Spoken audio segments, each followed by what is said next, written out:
नमस्कार, आप देख रहे हैं एसआर अशोकनगर और मेरा नाम है हितेंद्र बदौलिया। मैं इस समय खड़ा हूं अशोकनगर की कलेक्ट्रेट के बाहर और यहां खड़े होकर ये जानने का प्रयास कर रहे हैं कि करीब एक महीने कुछ दिन पहले अशोकनगर में जो नए कलेक्टर आए आदित्य सिंह, उनको लेकर पूरे न केवल प्रशासनिक महकमे में बल्कि जनता के बीच में भी एक तरह की बड़ी चर्चा है। सोशल मीडिया पर भी उनको लेकर तमाम सारी पोस्ट हैं, रील्स और दूसरी चीज़ें, वीडियो हैं। तो कलेक्टर किस तरह से काम कर रहे हैं, एक नए और ऊर्जावान कलेक्टर को लेकर लोगों की राय क्या है, इस पर बात करने के लिए शहर के लोगों के बीच में दरअसल वो अपने कलेक्टर से किस तरह की अपेक्षाएं लगाए बैठे हैं और क्या एक महीने के उनके कामकाज को लेकर उनकी राय, इन सब पर जनता की नज़र से देखने का प्रयास करते हैं कि दरअसल एक युवा कलेक्टर के तौर पर वो उनको कैसे देख रहे हैं और क्या अपेक्षाएं अब शहर को उनसे हो रही हैं। क्योंकि ये इसलिए भी ज़रूरी हो गया कि हाल ही के दिनों में केंद्रीय मंत्री और यहाँ के सांसद ज्योतिरादित्य सिंधिया ने एक भरे मंच से उनकी तारीफ़ की है, जो अक्सर कम होता है।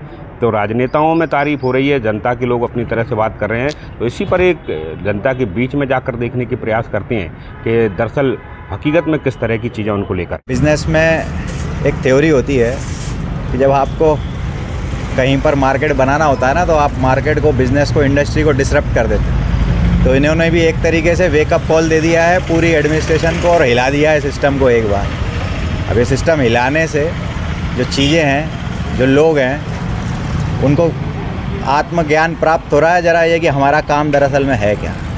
तो यदि ऐसा करने से वो लोग अपने काम के प्रति उनकी सिंसियरिटी बढ़ती है, काम वो ज़्यादा अच्छे से करते हैं, तो एडमिनिस्ट्रेशन में बहुत सुधार आने वाला है और बहुत ही ऐसा लग रहा है बहुत समय बाद कि कोई कलेक्टर सच में आया है।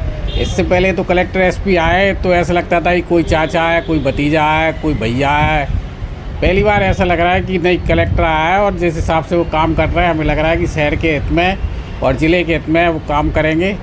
आदरणीय कलेक्टर सर ऊर्जावान हैं और उसी ऊर्जा से वो काम कर रहे हैं। हमारे आंगनवाड़ी केंद्रों पर भी कलेक्टर सर नियमित विजिट कर रहे हैं, आकस्मिक निरीक्षण। अब जैसे कल आंगनवाड़ी केंद्र खुले मिले, आज आंगनवाड़ी केंद्र बंद मिले, तो जो अच्छा काम कर रहा है उसकी प्रशंसा हो रही है और जिसमें त्रुटियां पाई जा रही है। कलेक्टर साहब की जो सक्रियता है उससे पूरे सिस्टम में भी कुछ बदलाव समझ में आ रहा है। दिख रहा है। Thank you. मैंने वर्तमान कलेक्टर महोदय को देखा है कि वो अपना 50% से ऊपर समय फील्ड पे निकालते हैं। जो काम राजनेताओं का होना चाहिए, गांव-गांव जाकर के परिस्थितियां देखना चाहिए, अपने क्षेत्र में काम कलेक्टर कर रहे हैं, तो कहीं ना कहीं ये वाकई में प्रेरणादायी है वर्तमान समय में, जो कि राजनेता लोग नहीं करते हैं। जो अभी कलेक्टर महोदय आए हैं जिले के आदित्य सिंह जी, नए हैं, युवा हैं और उनमें काम करने की असीम संभावनाएं, क्षमता हैं। मुझे लगता है वो जिले के लिए अपना 100% दे रहे हैं और अच्छा काम कर रहे हैं। जहां अनियमितताएं हैं, भ्रष्टाचार